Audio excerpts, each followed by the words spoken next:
yaitu Allah Maha Basor, Maha melihat. Akhirnya dari kisah Nabi Yusuf ini nanti akan terungkap. Perhatikan kalimatnya ketika Yusuf, suatu saat mereka akan datang kepada saya. Benar kan? Begitu paceklik dan pengaturan bansos berjalan, setiap warga Mesir dari desa pun harus mengambil jatah bansosnya ke kota. Begitu antri, ketahuanlah mereka. Ternyata itu ada teman, ada anak, ada saudara saya satu nih yang sepertinya bisa ngenalin saya. Siapa? Bunyamin. Satu bisa ngenali, yang lainnya enggak karena sudah terlena. Hingga akhirnya Nabiullah Yusuf pun bisa memastikan mereka adalah saudara-saudaranya. Bumi bulat, gitu. Tapi kehidupan berputar. Suatu saat akhirnya keluarga Nabiullah Yusuf datang kepada Yusuf yang saat itu sudah menjadi Menteri Pertanian. Lalu di atasnya naik lagi beliau menjadi Menteri Keuangan. Bahkan pernah dalam beberapa waktu yang tidak terlalu panjang dikisahkan beliau menjadi Raja Mesir. Jadi kalau mau jadi pemimpin, ikuti jalan Nabi. Jalan Nabi itu jalan terjal. Kan ceritanya dia dijadikan Nabi. Lalu kemudian dipropaganda, diisukan, dilenyapkan. Kemudian diselamatkan. Udah diselamatkan juga ternyata belum selamat kan? Iya enggak? Diselamatkan, diangkat jadi pegawai, malah masuk penjara karena fitnah. Disitulah kemudian ketika di penjara, beliau hanya kepada Allah. Berawal dari menafsirkan mimpi, sampai kemudian melakukan prediksi. Kalau bahasa kita itu punya konsep ekonomi outlook. Outlook ekonomi untuk satu dasawarsa. Ya kan? Dari situlah kemudian terbukti beberapa ucapannya pelan-pelan menjadi katibul maktab atau menjadi bendaharawan, sehingga menjadi menteri pertanahan, menteri keuangan, akhirnya jadi presiden. Gitu. Terusir nggak Yusuf? Terusir. Sama dengan pemimpin kita yang sekarang kan sempat terusir dia 98, terusir dia ke Yordan. Tapi akhirnya jadi presiden juga. Jalannya memang seperti itu. Setiap orang ada jalannya sendiri-sendiri.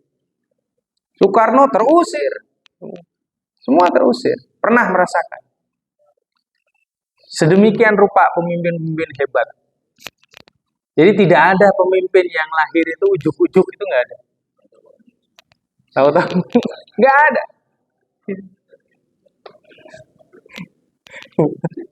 Buya nggak usah banyak mikir itu, Buya. Ya, sedemikian rupa cara Allah. Lihat. Nah, Allah Maha Basir. Nah, bagaimana Allah itu basar melihat? Beliau melihat, Allah melihat itu tidak seperti kita melihat. Seperti nanti dilanjutkan dengan kalam. Basar kalam. Kalam Allah juga tidak seperti kita. Kalau kita dari yang tidak melihat menjadi melihat. Betul tidak? Iya dong.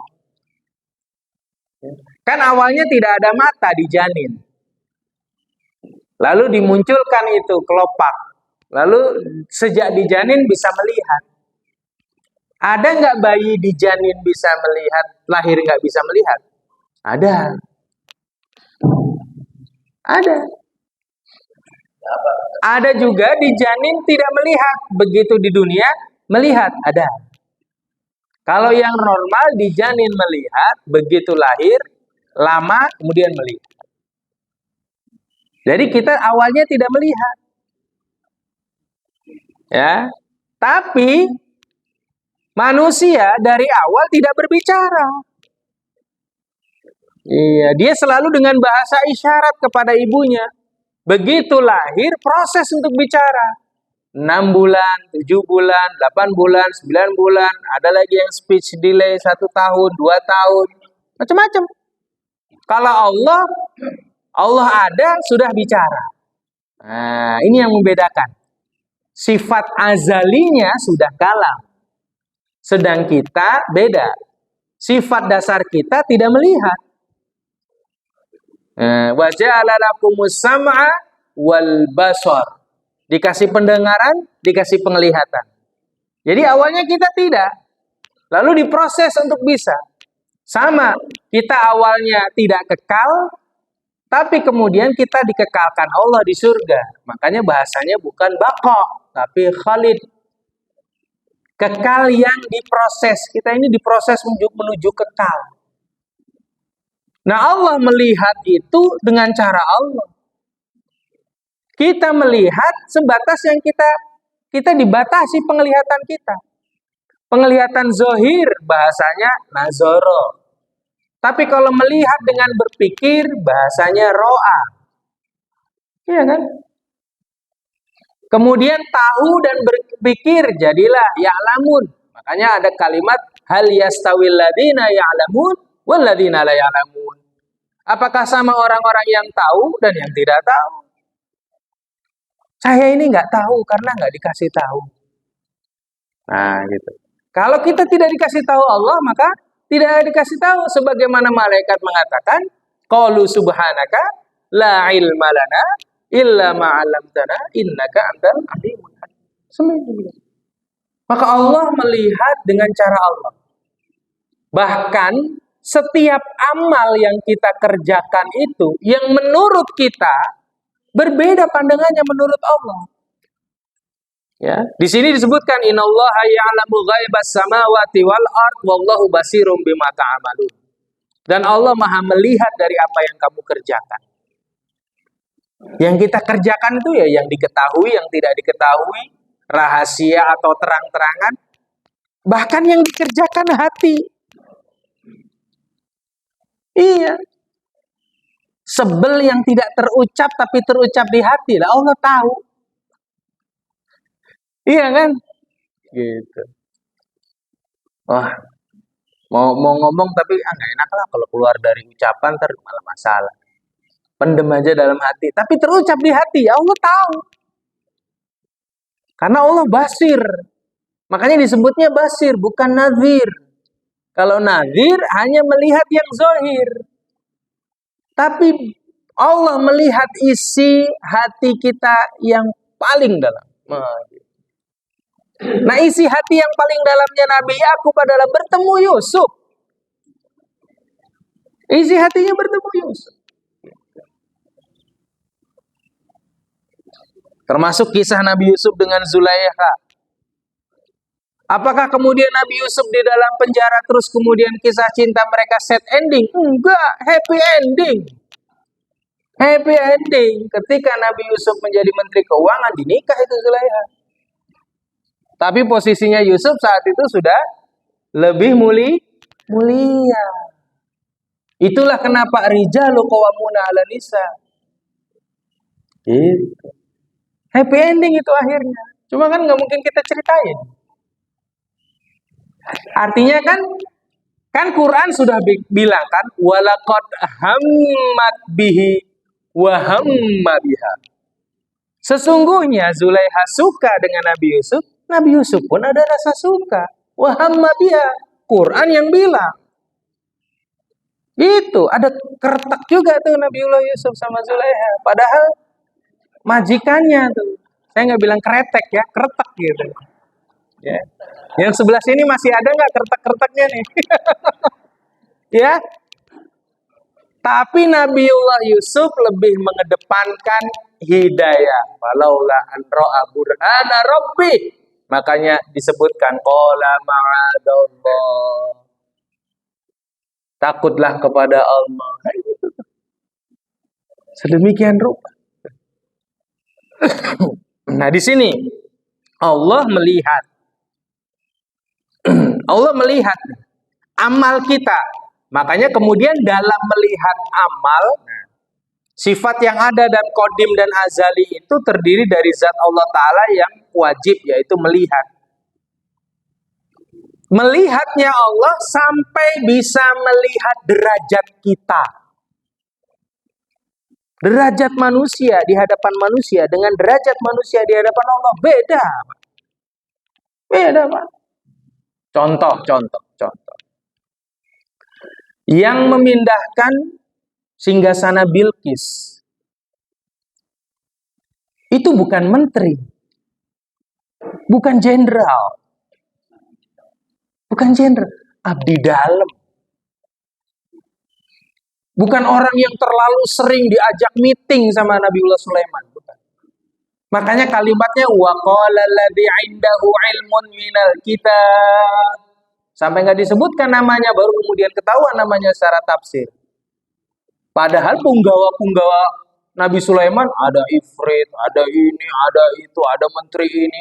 Nggak ada yang bisa. Ifrit juga cuma nawarin, saya bisa tuh mendatangkan singgasananya sebelum engkau bangun ya Rasul. Lah kalau Nabiullah kan Rasul juga. Kalau Nabiullah nggak bangun-bangun ya nggak nyampe-nyampe itu singgasananya. Namanya beliau mungkin lagi senang duduk. Ya udah nanti saya mau bangun nanti agak sore. Tapi wa qala alladzi 'indahu 'ilmun minal kitab qala ana atika qabla yartadda tarfak. Saya akan mendatangkan singgasana itu sebelum engkau berkedip ya Nabi. Lah berkedip nyampe. Ada di tafsir. Saya lupa namanya. Siapa ada yang tahu? Ada kok di tafsir. Nama seorang yang mampu memindahkan googling lah gitu. Atau tanya Mbak Meta. Hai Meta, pagi-pagi saya suka hai Meta. Hai Andy. Istri baru nanya ngobrol sama siapa? Meta. Ya, yang nggak mungkin dicemburui istri kalau ngobrol sama Meta sekarang. Ya, jadi ada tuh namanya di situ. Bukan orang yang di hadapan Allah, tapi ternyata menjadi solusi. Iya kan? Maka di sini disebutkan hum darajatun indallah wallahu basirum bima ya'lamun. Di ayat yang lain di Ali Imran 132, ini kan Ali Imran 163. Di Ali Imran 132 disebutkan walikullin darajatin indallah bima amilu. Walikullin darajatin bima amilu. Dan setiap orang mendapatkan derajat dari amalnya. Nah, itu siapa? Balqiyah kan? Namanya aja susah. Ashif bin Barqiyah. Jadi kalau mau ngasih nama masih ada waktu nih yang mau punya cucu ya.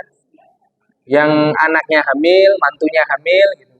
Tapi jangan divaksin sama vaksin terbaru ya. Yang dari Bill Gates jangan, pakai vaksin kurma aja. Nah, itu nanti kasih nama itu tuh. Jarang loh yang mau kasih nama itu. Nanti dia hidupnya menjadi solusi. Iya. Konon dia jugalah yang kemudian menyadari kematian Nabi Sulaiman. Dialah yang pertama kali menemukan juga. Ifrit pun nggak tahu. Jadi bukan karena Nabi Sulaiman jatuh, tidak. Allah wafatkan dalam keadaan berdiri. Sebelum rayap itu sampai ke ujung, ya, rayap itu masih mengukir tongkatnya sampai tidak patah. Itu kan ukurannya tuh keseimbangan rayap itu bisa bekerja sama buat ngitung gimana nih nggak jatuh nih. Tapi kemudian beliau tahu, Nabi sudah wafat. Dia yang tahu. Ifrit pun tidak tahu.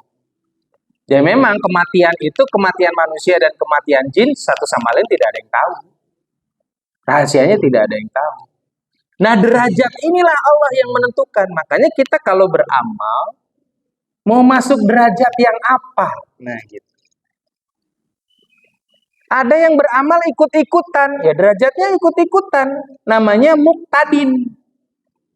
Iqtada yaqtadi, ikut aja, nggak tahu ilmunya. Sampai di sini, kalau tata caranya masih benar, dapat pahala. Pahala amal, bukan pahala ilmu. Nah, ini paham. Paham ya? Kita ngamalin sesuatu ikut-ikutan. Ya nggak tahu ilmunya. Apa contoh ikut-ikutan yang nggak tahu ilmunya? Ini contohnya yang gini-gini nih. Saya nggak ngerti. Saya nggak tahu ilmunya, makanya saya nggak ikut-ikutan. Tek, tek, tek, tek, tek, tek, tek. Apa sih kak? Kak? Wah, anak saya lo bisa. Lihat HP enggak. Di pesantren tuh kok bisa kamu? Temen-temen ya, lah iya kamu tuh ikut-ikutan itu namanya. Iya nggak? Ah itu tuh. Maka ada yang beramal karena amal saja ikut. Yang kedua beramal karena ilmu. Ini derajatnya naik nih. Karena ilmu dulu. Ada yang beramal karena faham. Di atasnya lagi. Jadi iqtada, alima, fahima, paham ya? Atau faqiha, baru yang terakhir allama. Yang terakhir beramal karena tahu ilmunya, karena paham, lalu juga mengajarkannya. Ini golongannya alim. Tapi kalau beramal, beribadah hanya karena cukup ilmu, maka dia menjadi abid, ahli ibadah. Dari ilmu yang cukup, itu ahli ibadah. Makanya setan lebih takut orang alim daripada ahli ibadah. Abu Hurairah kalau sholat lama sekali. Tapi kalau Ibnu Mas'ud cepat. Kalau ditanya kenapa engkau sholatnya cepat ya Ibnu Mas'ud? Aku baru saja mendengar sesuatu dari Nabi. Aku segera sholat karena aku ingin segera menyampaikan agar setan tidak menggodaku untuk menambah-nambahi apa yang aku ketahui. Tuh lihat. Setan aja kan waktu kita sholat tuh diganggu-ganggu. Ngapain panjang-panjang, kasihan jamaah di belakang. Gituin. Makanya kita mesti balas. Libur. Mau panjang kayak mau nggak libur pokoknya ini. Mau panjangin aja sekalian libur. Gitu. Jadi kalau saya manjangin itu sudah niat. Ya, itu sunnah. Ya. Rakaat pertama subuh panjang itu bagian daripada sunnah. Termasuk Rasulullah pernah memanjangkan rakaat pertama karena menunggu yang lain. Nah, dapat ini sunnahnya jelas. Gitu. Baru rakaat kedua boleh dipanjangin, boleh tidak. Gitu. Ya kan, kalau misalnya besok Ahad bener-bener libur, emang apa yang dikejar libur? Terus subuh harus cepet-cepet. Hah? Udah gitu jelas semuanya juga pada mau ngaji kan? Terus ngapain cepet-cepet? Kalau imamnya juga bisa panjang, bisa menikmati, ya sudah. Nah, itu. Kecuali lagi buru-buru apa maghrib ya kan, nah itu bolehlah silahkan dicepatkan seperti itu. Jadi yang berilmu dan beribadah, abid dan alim. Dalam kitab Al-Matjarur Rabi fi Thawabil Amalis Shalih karangan Saifuddin At-Tirmidzi ya. Itu sering kita pelajari ya, kalau bahasa Indonesianya itu ensiklopedi amal atau pahala, ensiklopedi pahala. Ya. Al-Matjarur Rabi ini sebenarnya kitab juga ada fikihnya, juga ada akhlaknya, nggak jauh beda dengan Bulughul Maram. Tetapi dia membuka bab sebelum semua bab, sebelum bab toharoh, bab sholat, bab puasa, bab zakat, bab haji, ya. Dia membukanya dengan bab ilmu. Dan kita ternganga itu ketika melihat ada hadis, bahkan diriwayatkan oleh Imam Bukhari, kan? Panjang hadisnya bicara seorang tentang ilmu dan fadilahnya. Jadi ketika Allah menempatkan derajatnya orang-orang berilmu atas dasar basornya Allah, itu memang beda. Orang yang ibadah mau masuk surga. Masuk surga nih. Dia udah baik nih, udah baik, ditanya, udah lulus nih, dari mahsyar lulus, dari hisab lulus, ya kan? Dari sirat lulus, baru kemudian persiapan antara surga dan neraka. Pertanyaan terakhir, kamu banyak amal masuk surga karena apa? Orang ahli ibadah mengatakan, karena ridhomu ya, bukan karena amal. Masuk surga. Udah langsung sesuai amalnya tuh. Ini dihafalin ya Bu ya. Jangan karena saya sabar selama di dunia. Enggak. Enggak ada.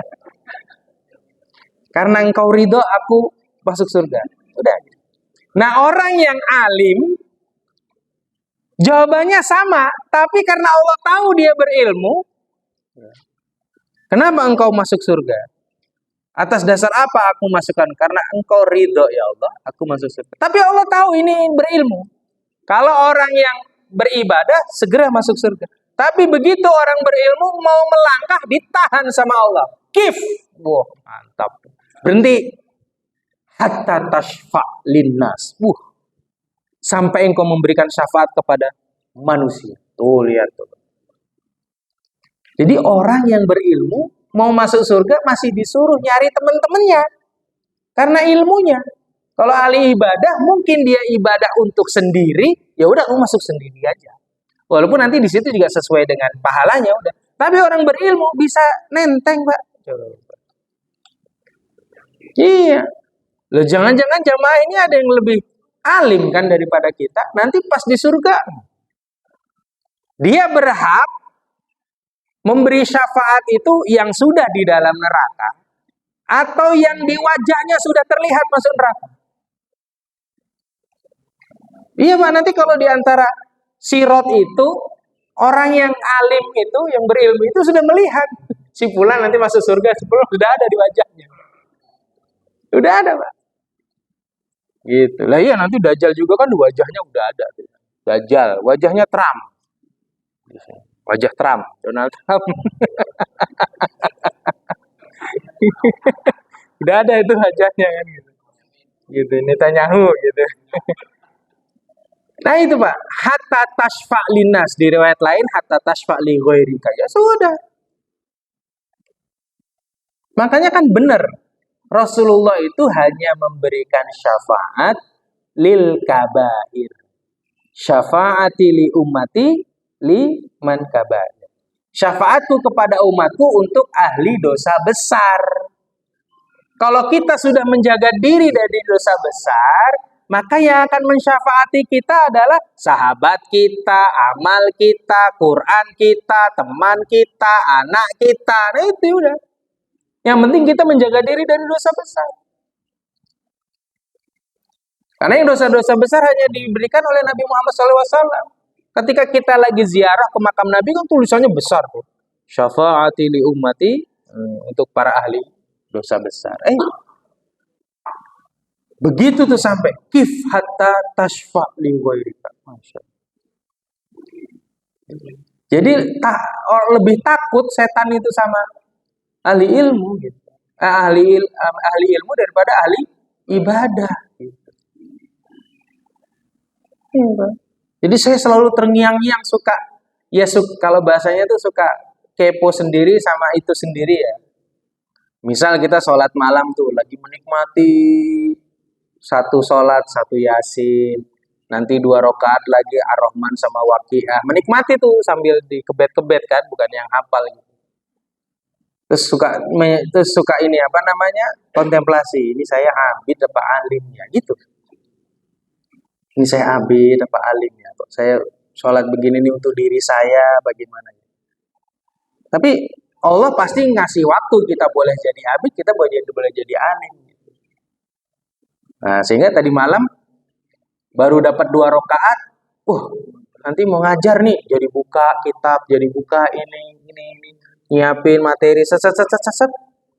Tahu-tahu kita cuma dapat 2 rakaat sama witir 3. Wah, ini saya sholatnya jadi sedikit nih rakaatnya nih. Nah, tapi ininya yang bermanfaat buat banyak orang gitu loh. Gitu. Boleh jadi tuh setan iniin kita, ayo sholat lagi. Udah itu mau dipikir di sana aja, gitu tuh, bisa jadi tuh. Tapi enggak, ini materi harus diselesaikan. Tek, tek, tek, tek, tek, tek, tek, tek, selesai. Walaupun bahasanya sistem kebut semalam, Pak ya. Gitu. Itu tuh yang disebut bagaimana Allah mengedepankan orang yang berilmu daripada orang yang ahli ibadah. Bukan berarti kemudian kita ibadahnya sedikit juga. Kembali ke konsep awal bahwa ibadah yang terbaik yang didasari atas ilmu. Bukan cuma sekedar ikut-ikutan. Setidaknya ilmu dulu nih. Kalau lebih bagus lagi, faham. Gitu. Nah, setelah basor, apakah? Kalam. Kita masuk ke kalam ya. Basor sudah saya anggap cukup. Allah melihat. Jadi sifat Allah kalam. Ilmun ayat ini sifat Allah kalam.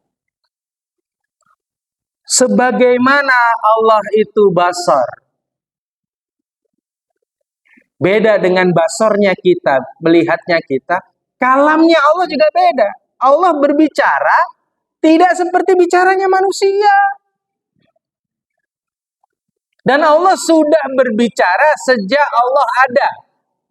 Kalimat ini harus hati-hati, bukan berarti sebelumnya tidak ada. Kita kembali ke konsep awal ya. Filosofinya kita nggak boleh bilang, tadinya nggak ada apa-apa, tahu-tahu ada Allah. Oh, jahat itu kita. Syirik itu. Allah dulu ada, lalu kemudian Allah yang diciptakan Allah pertama kali apa? Kemarin pernah kita sampaikan, Allah menciptakan pertama kali apa? Qalam. Nun wal qalami wa ma yasturun. Allah ciptakan kolam dulu. Dari kolam itu, dari pena itu Allah tulis langit. Allah tulis bintang, Allah bintang kawasan, surga, neraka, semua sampai ada semua. Barulah di kitab disebutkan sebelum nun, sebelum kolam, Allah ciptakan dulu ruh Muhammad. Tulisan Muhammad dalam bentuk ruh. Bukan fisik tapi ruh. Yang kita tidak tahu begitu bagaimana. Barulah kemudian Allah ciptakan semua. Sampai akhirnya Allah menciptakan kalam. Bicara. Berbicaranya cara berbicara manusia. Cara berbicara hewan. Cara berbicara tumbuh-tumbuhan. Cara berbicaranya meteor. Cara berbicaranya angin. Beda-beda. Lalu sebagian di antara kita, sebagian di antara makhluk dikasih kemampuan. Binatang bisa berbicara dengan hewan, hewan bisa berbicara dengan angin. Angin bisa berbicara dengan hewan. Jadi ketika hewan itu turun gunung, itu gunung yang ngomong sama hewan. Bukan hewan itu tahu tanda-tanda gunung meletus, enggak.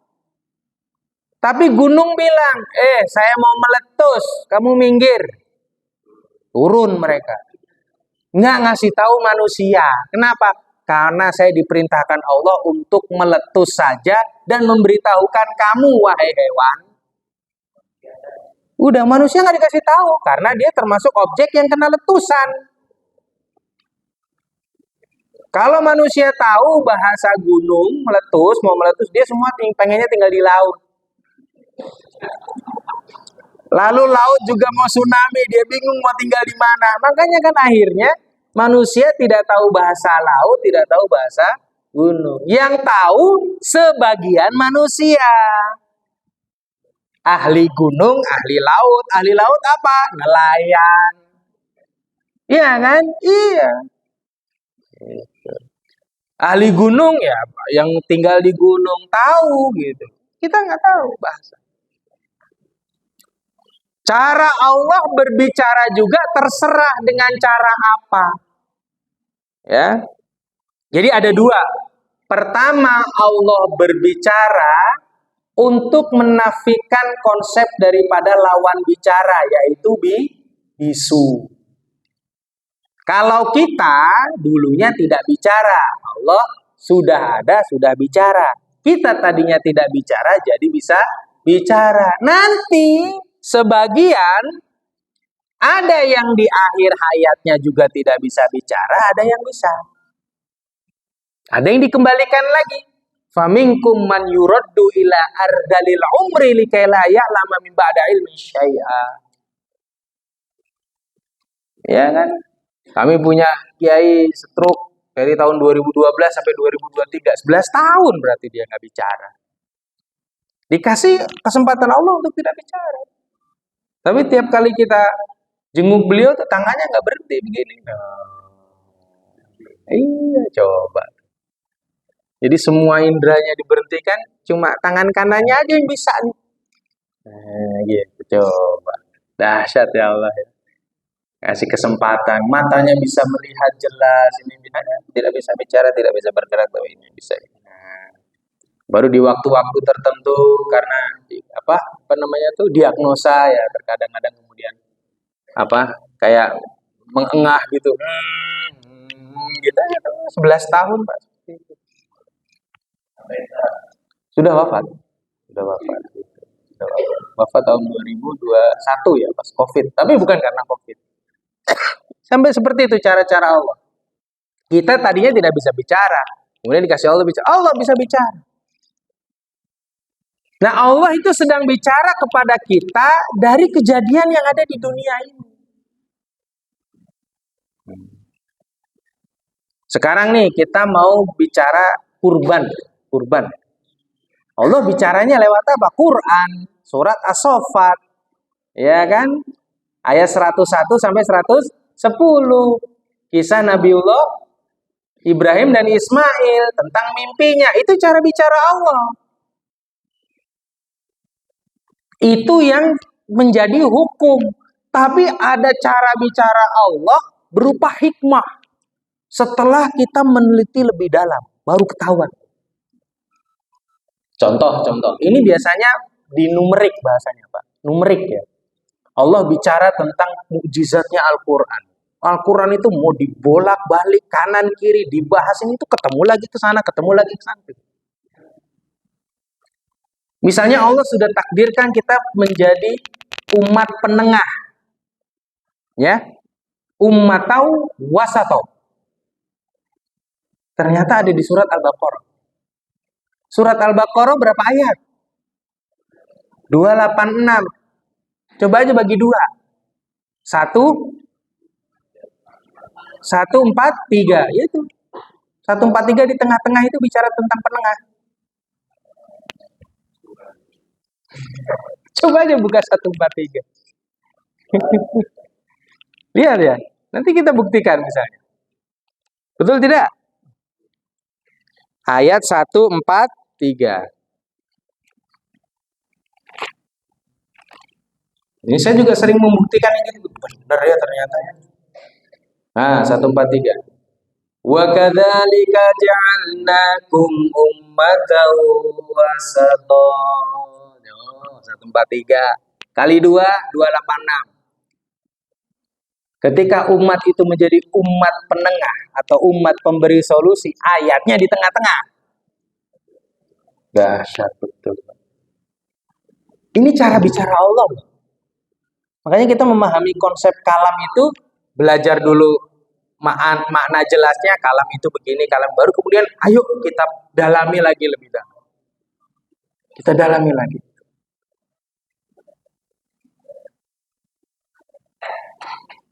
Sekarang coba buka surat Al-Kautsar. Nah, ini Al-Kautsar nih. Ayat favorit ini buat sholat maghrib. Sama Al-Asr ya. Melihat orang pada jalannya buru-buru, kasih aja Al-Asr sama Al-Kautsar.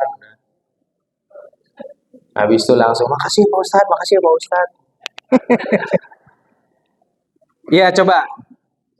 A'udzubillahi minasyaitonirrajim. Inna a'tainakal kautsar fasholli lirabbika wanhar. Inna syani'aka huwal abtar. Inna satu ayat. A'taina inna kalimat pertama. A'toina kalimat kedua, Al-Kautsar kalimat ketiga, Fasolli kalimat keempat, Lirabbika kalimat kelima, Wanhar kalimat keenam. Ya, Inna kalimat ke-7, Syani'aka kalimat ke-8, Huwa kalimat ke-9, Al-Abtar kalimat ke-10. Satu surat 10 kalimat. Lalu kita hitung lagi, ada berapa ini alifnya? 1, 2, 3, 4, 5, 6, 7, 8, 9, 10 alif. Ya. Ya. Kalau hurufnya enggak, Pak. Jadi kita ngitung kalimat, huruf yang paling sering disebut alif. Huruf yang tidak disebut, yang jarang disebut, huruf ke-10. Kemudian, setiap ayat berakhir dengan huruf apa? Ro. Ro itu huruf keberapa? Alif, ba, ta, sa, jim, ha, ho, dal, zal, ro. 10. Ini udah 310, Pak. Ini udah begini aja kita. Masya Allah, Quran ya. Coba.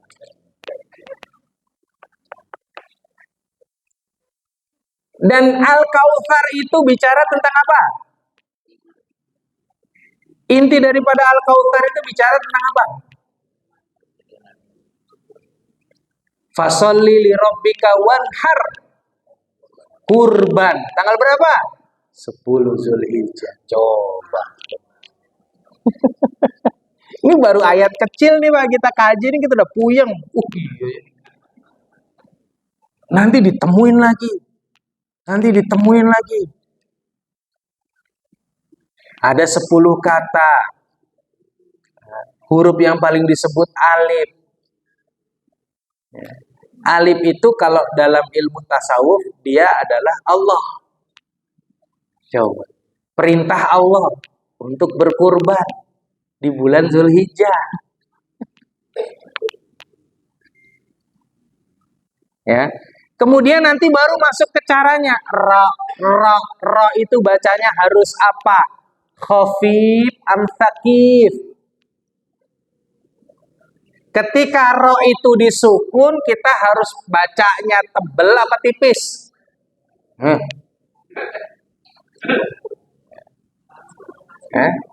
Kalau ya ini karena kita taunya kalau kasro itu tipis, padahal kalau sukun itu setengah kan harokatnya mati. Kautsar, kautsar tipis Pak.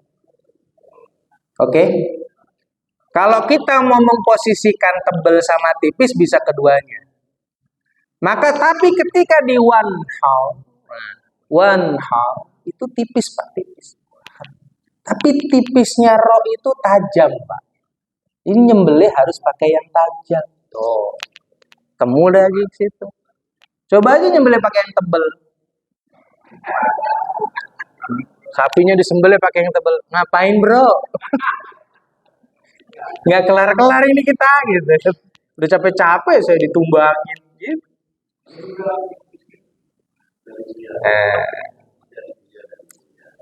Tapi ya cara-cara menyembelih itu kan beda-beda ya. Kalau domba Nabiullah Ibrahim kan menyembelihnya kan ya berada di sampingnya ditidurkan gitu. Nah, tapi kalau unta memang sejarah penyembelihan unta itu bukan ditidurkan Pak, biarkan unta itu berdiri Pak. Karena unta itu kan lehernya panjang, setengahnya jerapah. Jadi cukup dia diikat, biarlah ininya yang panjang karena unta tidak seperti sapi yang punya ininya kulit panjang itu, dia kulitnya jelas. Makanya nyembelih unta itu yang penting pisaunya panjang, cukup gini aja Pak, seret, udah selesai Pak. Jadi nyembelih unta itu dia lagi berdiri aja, kita juga diberdiri, tahu-tahu seret gitu deh. Yang penting Bismillahirrahmanirrahim, seret dah. Udah tuh. Cepet itu. Malah dia kalau ditumbangkan Pak, paling susah nanti numbangin lehernya karena panjang lehernya unta. Nah, itu. Nah, ini surat ini cara Allah berbicara kepada kita. Jadi pertama kalam Allah yang bermakna kebalikan daripada bisu. Bicara, cuman cara bicaranya Allah tidak seperti kita. Dan Allah sudah ada sejak azali. Baru yang kedua, objek bicara. Allah bisa berbicara dengan semua makhluk yang diciptakannya dengan cara apapun. Kalau manusia terbatas. Kita tidak bisa berbicara dengan apapun yang diciptakan Allah. Iya. Kan kita disebut bicara itu kan kalau dalam versi manusia itu kan sesuatu yang jelas ya. Hai, itu kan jelas kan. Tapi kalau ke kucing ngasih makan kan, makan, terus kita diem aja gitu, dia diem aja. Tapi dengan, nah dia paham, berarti bicara yang kemudian dia mendengar. Cara ngetesnya begitu, kucing jauh, tangan kita begini nih ngasih makanan, belum tentu dia mendekat. Begitu lama dia mendekat karena dia mencium. Tapi kita nggak bawa makanan pun, asal kita bilang, datang gitu kucing. Baru tuh mana makanannya bos? Kan gitu. Ayah nih babu kan gitu. Iya, baru kita diomel-omelin gitu. Nggak ada dia ngeloyor gitu sambil ngeong. Ngomong doang. Itu kan maksudnya dia gitu. Dengan anjing demikian, para pelatih lumba-lumba ya kan itu cara bicaranya tidak dengan bicara verbal yang dengan huruf-huruf tertentu, tapi dengan hes, ha, he. Ya kan? Kuda juga gitu, kanan sama kiri. Nggak bisa kan naik kuda gitu, left, right. Nggak bisa. Bisanya harus dengan kaki kita yang ngeduk-gedukan perut dia sebelah kanan, dek, baru dia ke kanan. Gitu. Dan hampir semua sama gitu. Dek sekali itu belok kanan. Dek, wah langsung lari cepat itu Pak, nanti kita salah lagi. Duk, wah. Wow, yang suka berkuda ya. Itu nggak gampang komunikasinya. Nah Allah bisa berkomunikasi dengan itu semua dengan caranya Allah. Makanya Allah Maha Kalam. Termasuk kejadian di muka bumi ini adalah cara Allah bicara dengan kita. Allah sedang berbicara dengan kita. Jadi kalau kita ingin berdialog dengan Allah, caranya adalah dengan beribadah. Tidaklah kita diciptakan kecuali untuk beribadah. Beribadah itu bagian daripada dialog, Pak. Dialog yang sifatnya horizontal, sholat, doa, baca Quran, langsung Pak. Sholat itu kan kalau yang udah serius kan sudah tidak ada pembimbing Pak, langsung kita sama Allah. Doa juga kita langsung sama Allah. Baca Quran juga demikian. Kecuali kita sedang belajar Al-Quran, maka ada perantaranya, guru dan ilmu. Tapi 3 hal yang kita langsung direct kepada Allah adalah doa, sholat, dan baca Quran. Langsung Pak. Yang lainnya pakai perantara. Yang lainnya pakai perantara. Ke Allah itu. Kalau doa itu nggak ada apa-apa, langsung kita ke Allah, nggak ada penghalang apa-apa, langsung. Ya, memang ini kalau dijelasin sangat panjang ya, karena penjelasannya memang agak rumit. Tapi tidak apa-apa bahwa Allah ketika memiliki sifat kalam itu diberikan 2 pengertian. Sifat kalam menggunakan pengertian menjadi lawan dari bisu. Jadi Allah bisa berbicara, dia bukan zat yang bisu. Allah berbicara semenjak dahulu, bukan seperti manusia yang awalnya tidak bicara seketika bayi, lalu kemudian bisa bicara. Kalam dengan pengertian pertama ini dianggap menjadi menggunakan kalimat apa? Jinsul kalam atau nau'ul kalam. Bentuk kalimat, bentuk bicara. Yang kedua, sebagai versus dari membisu. Jadi Allah, kalau orang yang membisu itu kan aslinya dia bisa ngomong, tapi dia diem aja. Nah gitu. Kalau Allah enggak, tidak membisu. Allah tidak diam. Kalau kita bisa ngomong tapi bisu, lagi ngambek kan jadi bisu. Ngapain sih mah kok diem aja dari tadi? Gitu. Kagak ngaji apa mau Ustaz Teddy gitu. Masih diem aja gitu kan. Padahal hati kita, ya papa nih nggak tahu aja sih mama lagi pengen apa nggak ngerti kan gitu kan. Nah ini dia lagi bicara dengan apa? Dengan hatinya, dengan telepati. Oh tahu dah, tahu ya sudah. Yuk siap-siap. Kita ke Mall Karawaci. Ada. Dari tadi kayak ngomong, akhirnya ngomong kan istri itu. Gitu tuh. Tapi udah ditawarin ke Mall Karawaci nggak, masih diem juga. Maunya kemana nih? Diem aja. Mau ke rumah yuk, ke ini yuk, ke rumah bapak yuk. Gitu. Ajak mertua, nggak mau juga. Oh ya sudah.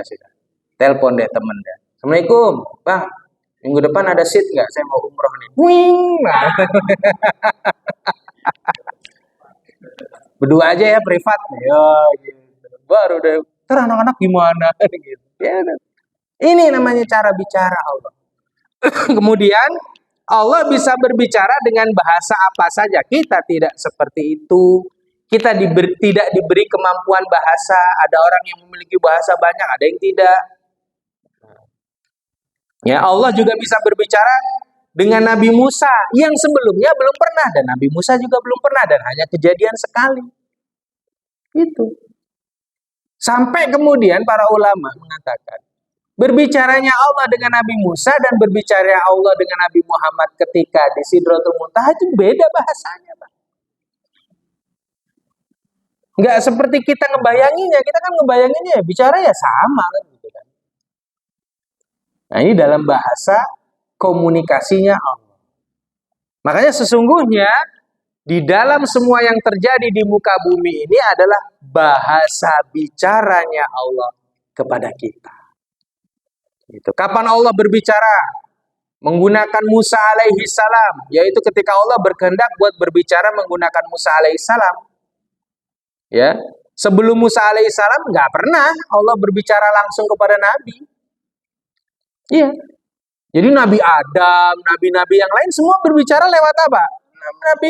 Malaikat Jibril. Barulah malaikat Jibril itu bicara seperti bicaranya manusia. Ya, dengan bahasa Arab gitu. Tapi semua nabi diberi kemampuan untuk mendengar omongannya Jibril. Tapi bukan mendengar seperti nggak ada nggak ada wujudnya, tahu-tahu ada suaranya, enggak. Nah, ini yang disebut dengan wahyu, ya, ilham. Nah, setiap nabi itu dibuka itunya, klek gitu, yang itu bisa. Setelah itu udah nggak bisa lagi. Apakah kemudian setiap orang punya itu? Ya kita nggak tahu. Wallahu a'lam. Tapi yang jelas kita ini udah ahsanut takwim. Kebayang nggak kalau tiba-tiba, kan pernah kisah kan, Rasulullah sedang berdekatan dengan siapa, tiba-tiba Rasulullah kan bersabda, Jibril baru saja memberitahuku. Itu kalau ngomong kayak biasa, apa nggak sampingnya terus gemeteran, Pak? Iya kan? Karena alamnya Jibril ke alamnya Nabi, cuma Nabi yang bisa menerima frekuensi itu. Sahabat sendiri nggak bisa menerima frekuensi itu.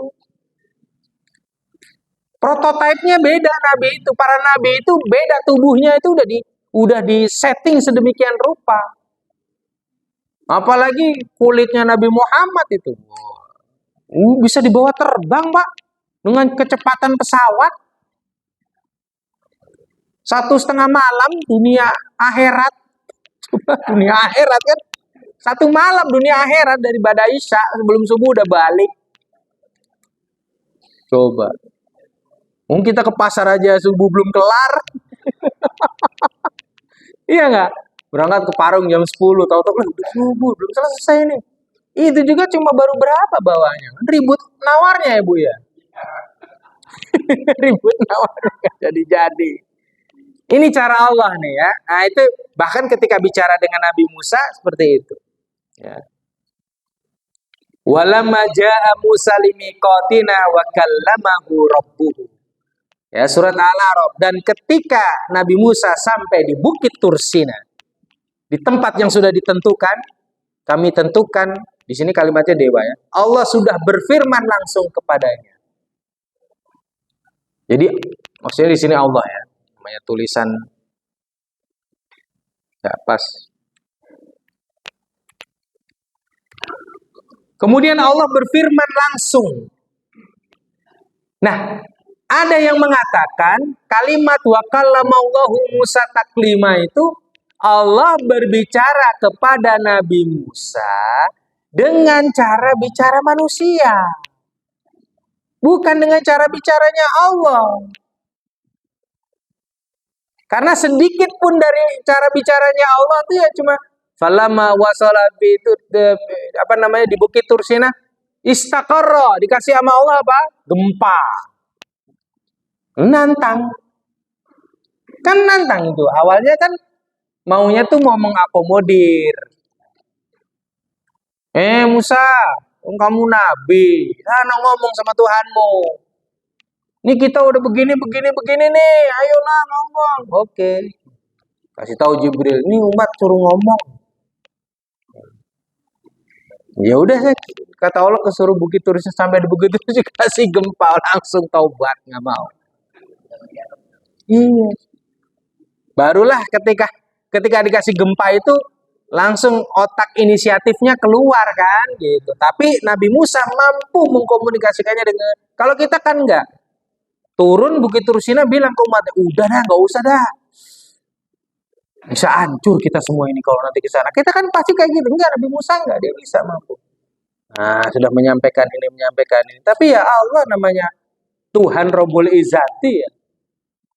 Sebegitunya Bani Israel juga ya masih diurusi kan sama Nabi Musa kan gitu. Sampai sebegitu. Sampai sekarang. Makanya istilah ngeyel itu kan kalau zaman dulu kita di sekolah kan gitu ya. Bani Israel ente. Padahal baru nanya 2 kali. Nanya Ustadz, nanya lagi. Temennya udah sampai Bani Israel ente. Nah, baru nanya 2 kali. Belum ngedebat. Bani Israel itu sudah nanya berkali-kali dan ngedebat. Udah gitu nyalahin. Itu baru boleh diklaim Bani Israel. Belum, mana baru nanya 2 kali. Walamma ja'a Musa limiqatina wa kallamahu rabbuhu. Lalu kemudian Allah berbicara langsung dengan Nabi Musa. Nah, pada ayat itu bahwa Allah berbicara dengan Musa menggunakan isi pembicaraan eksklusif. Jadi bukan pembicaraan sebagaimana Musa dengan umatnya, enggak. Kebayang ya? Nah, makanya kan Quran itu turunnya lewat malaikat Jibril. Nah, frekuensi malaikat sama Allah beda lagi. Jadi yang kalau kemudian ada yang menyalahkan Jibril, mengatakan Jibril itu menyaring Al-Quran, dia menyaring pola penyampaiannya, bukan isinya. Kalau Quran disampaikan Allah langsung kepada Nabi Muhammad tanpa perantara Jibril, maka akan terjadi sebagaimana tawaran Allah ketika mau menurunkan Quran kepada gunung. Lau anzalna hadzal Qur'ana ala jabalin la ra'aitahu khashi'an mutasaddian. Getar itu gunung. Gunung itu nggak usah semua Al-Quran baru dibilang nun. Itu bisa getar, Pak. Karena beda frekuensi. Ini ilmunya fisika yang kita tidak tahu ilmunya sampai di mana. Makanya ada kecepatan suara. Ya kan? Ada kecepatan suara. Pesawat Concorde itu kan pesawatnya di mana, suaranya di sini. Orangnya di mana, masalahnya masih di sini. Nah, itu kan orangnya melebihi kecepatan suara. Sama Nabiullah Muhammad di Madinah. Tapi ilmunya kemana-mana. Karena apa? Membawa frekuensi Al-Quran. Bandingkan dengan nabi-nabi yang lain. Tentu berbeda. Belum lagi tidak semuanya Rasul yang diturunkan kitab. Gitu. Nah disinilah kemudian caranya seperti, makanya Nabiullah Muhammad saja yang sudah dipersiapkan sedemikian rupa, pertama kali turun Al-Quran kepada dia, demam, gigil. Makanya kalau bapak-bapak, khusus bapak-bapak ya, kalau bapak-bapak lagi ikut suluk, ya kemana gitu, ke majelis mana, Jamil Jambe di Sumatera Barat, atau punyanya Kiai Abdul Wahab Rokan, di mana tuh di Tanjung Pura, itu kan suluk tuh. Kalau yang belum pernah Pak, 3 hari suluk sakit Pak pasti Pak. Pasti sakit, demam tinggi 40 derajat itu. Itu syekhnya berapa derajat? 38, belum 40. Itu anak istrinya udah datang, Bapak ikut suluk 3 hari sakit, biarin. Udah terusin lagi zikirnya. Karena dia sedang proses membersihkan pikirannya, ininya, semuanya itu. Ibarat kata tuh di uninstall. Oh, gitu. Nah sama kan, Quran itu kan sistemnya kepada Nabi itu kan sistem download Pak. Tapi kan prosesnya kan lewat malaikat Jibril. Nah karena sudah terbiasa, nah, barulah ketika ayat sudah terbiasa itu, Nabiullah Muhammad hanya apa? Hanya diam. Kalau lagi tiba-tiba beliau diam, sahabat lagi nerima wahyu nih, udah nggak usah, jangan diutak-atik nih, nyetrum nih, gitu. Baru kemudian qala azza wa jalla, gitu. Barulah sahabat yang cerdas-cerdas itu langsung juga sama, langsung hafal. Gitu. Kenapa? 23 tahun begitu Pak. Kita komputer setahun aja. Cuma download beberapa giga aja udah selek Pak. Iya. Iya Pak, kita juga, otak kita juga gitu, beda. Nah Rasulullah tuh mampu seperti itu. Nah ini kan cara bicara Allah kepada Rasulullah. Nanti cara bicara Allah dengan para alam jin dan malaikat ada sendiri. Kita kan tidak pernah mengetahui kan kehidupan jin dan malaikat. Jin kan kita tidak pernah mengetahui kan. Apakah mereka juga ada pengajian seperti kita? Kan kita tidak tahu. Kalau kata orang-orang nih misalnya ada orang bisa ngelihat gitu di sekitar Masjid Al-Hidayah. Pak Ustadz, itu sebelah sana Pak, satu provinsi tuh di situ tinggal. Iya, kadang-kadang di pohon ini Pak, satu kabupaten tuh Pak tinggal. Itu ada yang bisa ngelihat. Oh iya bener ya, mana itu bupatinya itu kan? Iya, kadang orang di sini sekecamatan Pak, karena dia diberi kemampuan itu. Iya. Nah, kehidupannya mereka gimana gitu? Hanya saja kalau di alam jin itu tidak ada ritual kematian. Iya, yang ada ritual kelahiran. Jadi jin itu hanya tidak mati-mati aja, tapi ritual kelahiran, tapi tidak juga banyak beranak kalau jin. Nah, gitu. Yang banyak beranak itu ya Ya'juj Ma'juj itu. Tapi ya dibatasi semua sama Allah. Nah, manusia beda gitu. Mereka punya kehidupan sendiri di alam sendiri yang kita tidak melihatnya. Dan cara Allah bicara dengan makhluknya yang jin juga beda. Kita manusia juga beda. Gitu kan? Makanya dalam